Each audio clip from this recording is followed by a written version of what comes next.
Hi everybody, Phil Rodecker here, John L. Scott.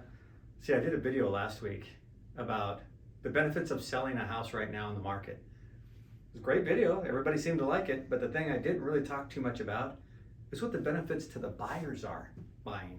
And here's the cool thing, as a buyer, there's always benefit, no matter what the market's doing, to buy real estate. A couple things that I've done in the past, and I'll show you, is I created a program, and this only came around because I got asked the same questions all the time in real estate. What do I need to do to buy a house? What do I need to be prepared for? What are the things I need to think about? And so I started doing classes to help the community, and then it ran into a program that I put together about how to effectively buy real estate, and I created a booklet for buyers. It's right here. Boom. And that will be something I can send to you if you're interested in having it. But I'm just going to go over a couple items in this book real fast, okay? The first item is when you are renting, and you're not buying or you haven't bought. So sellers out there, this is just going to be a refresher for you. Anybody that has bought more than one house, this is a refresher for you. This is just a little bit for the buyers that haven't purchased yet. A couple simple things. First thing is that you have to think long-term about inflation, because we're going through an inflationary cycle right now, and you have to think long-term about how you're protecting your income in the future. So when I put this book together, copyright on it was 2004, 2005, so we're in 2023. So how long ago was that? 18 years ago I wrote this book. But in this book I wrote, and things have changed a lot, but in this book I wrote something in here that when I look back on it, you guys, I was floored. And that was a little section here that I wrote that says, think long term. Think long term about your expenses, about your house. And so what I did 18 years ago is I took the average rent 18 years ago, because that's when I did the book, I did it what the rent was then, and I said, if inflation is at 4%, if inflation is at 6%, and if inflation is at 8%, what does that do over time to your rent? Just thinking about your rent increases. That's all, just rent increases. Well, at 4%, you guys ready for this? Rents back in 2005 were averaging $750 a month. Wow. That'll get you. And so what I did is I did 2015, 2025. This is 2023, so we're kind of right there. And I said, okay, 2035 and 2045, what would that look like? So I said, okay, 2005, so 2015, so we're in 2025 right now. It says here that if it was $750 then, it went up to $1,100, went up to $1,642. Well, can you rent right now for $1,642? I think our inflation's a little bit higher than that.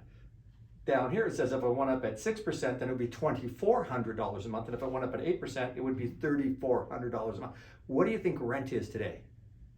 About $3,400 a month? Does that sound about right? That means that we've inflated at 8% over the last 20 years.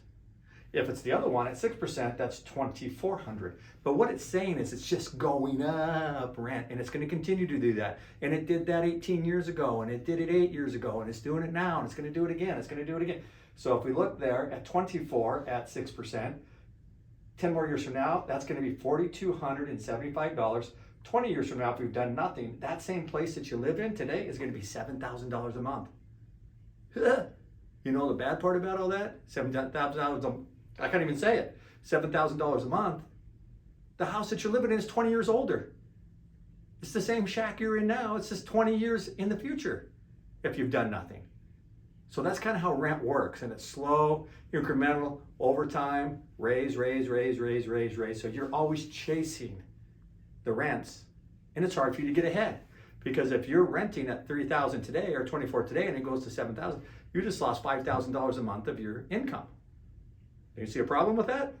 There you go. So that's interesting. I wrote that book that long ago, and it's actually following suit exactly as planned over 18 years. And so there's lots of good information in this book. I can get this to you. But this is the one thing I really want to talk to you today about as buyers that we don't think about. And that is compound interest. Compound interest. Think about compound interest. That's Albert Einstein.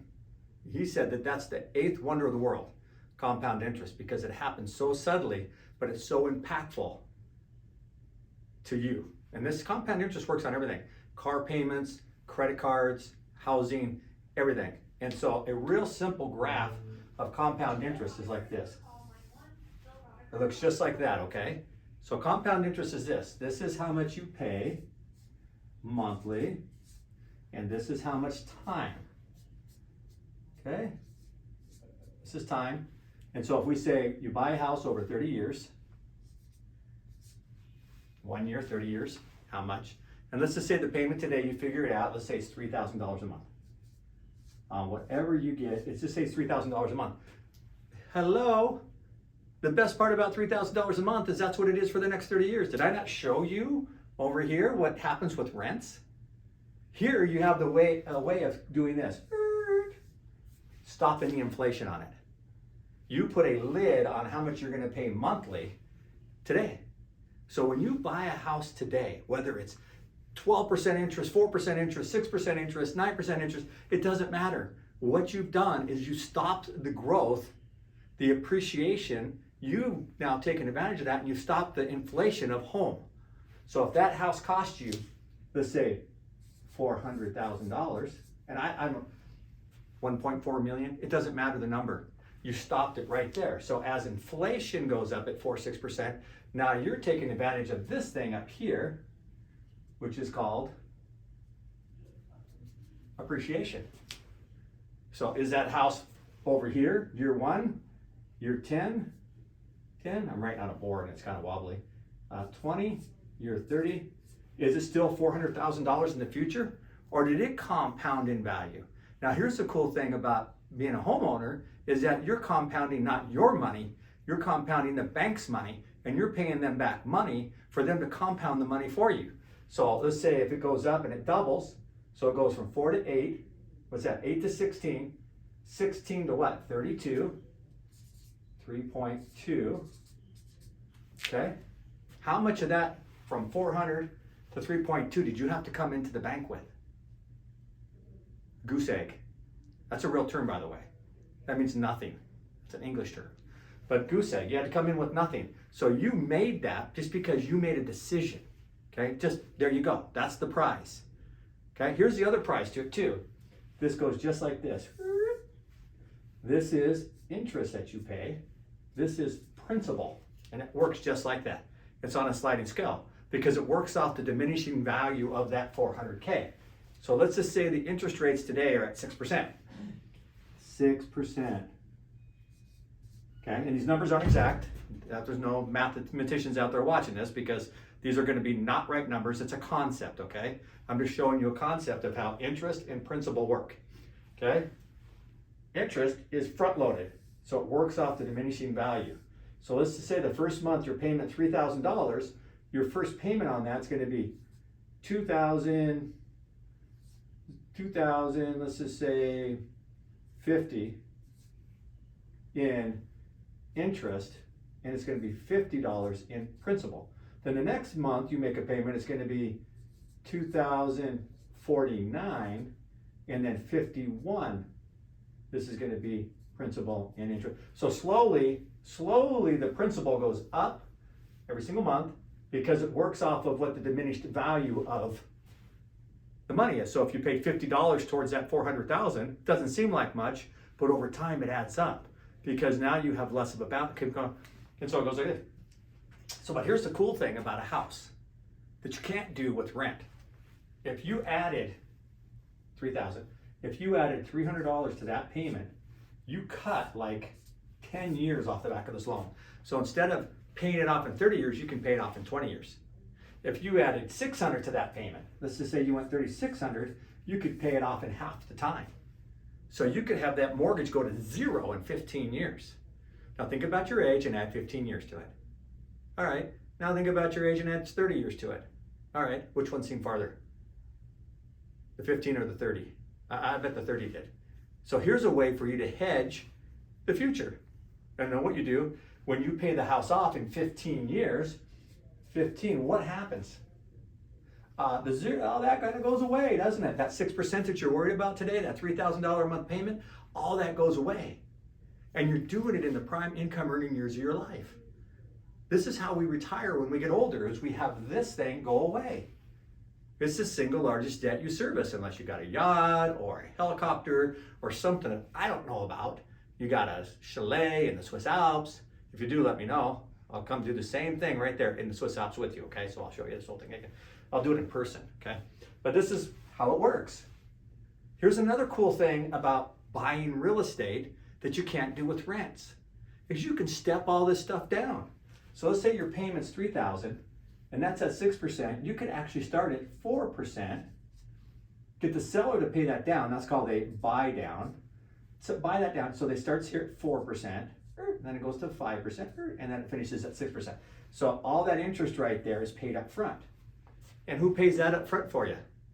Did I say somebody paid that for you? Is that how I phrased that? Did I say you paid for it, or did I say who pays that for you? Interesting. We get the seller to do that. So this is called a seller funded or seller assisted buy down. So your payment starts down here lower, which could probably be, in this case, $2,400 a month, and it slowly graduates up to the $3,000, and then it goes up the entire length of the loan. Can't do that with rent, okay? So what I'm getting at today is understanding compound interest, how it works for you, how you're gonna stop the growth of the inflation of that property that you're buying today, how that inflation, I mean the inflation on the house, on the home here turns into what? Appreciation over time. The backside is it's worth this now, way up here, and you bought it for this way over here, right? Time does that. And that's the thing that's different about real estate and anything else. It takes time. So what we want to do is we want to get you in this game as early as possible to understand how you can fix it, get it today, get you out of the interest rate game, get you more in the principal game, paying it down faster if you choose to do that, or leave it the way it is. How you add a little bit, takes it off the back. You can have a buy down, you can do lots of different stuff, and there's so many other things that we can do. This is just a start. So I'm just giving you an idea of what you can do. If you want to learn more about this, if you want to get a copy of that handbook, just get a hold of me. It's got stuff in there about credit. It's got think long term in it. It's got how you get qualified for a loan.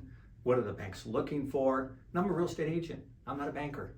So I take it and make it really simple for you to look, to read. It's right there. It's very simple to read, okay? I got a copy of what statement is that they want for credit card, or for credit approval, what credit approval letters look like, all that kind of stuff is in here. So if you want one of those just to have, I'm giving them away for free. Just get a hold of me, Phil Rodecker, John L. Scott, 206-914-7252. Give me a call or look me up and say, hey, I want one of those cool buyer books. Simple to read. I think I got, how many pages in it? Let me see here. How many pages? Oh, it's right on the back. 30 pages. So it's an easy read. It's a cool book. A lot of people have benefited from this. I have a lot of friends that have used this. A lot of friends that have come out the other end very successful. And it's yours. So get a hold of me. I'll get this to you, and we can talk more about this next time we chat. Okay? Have a good day.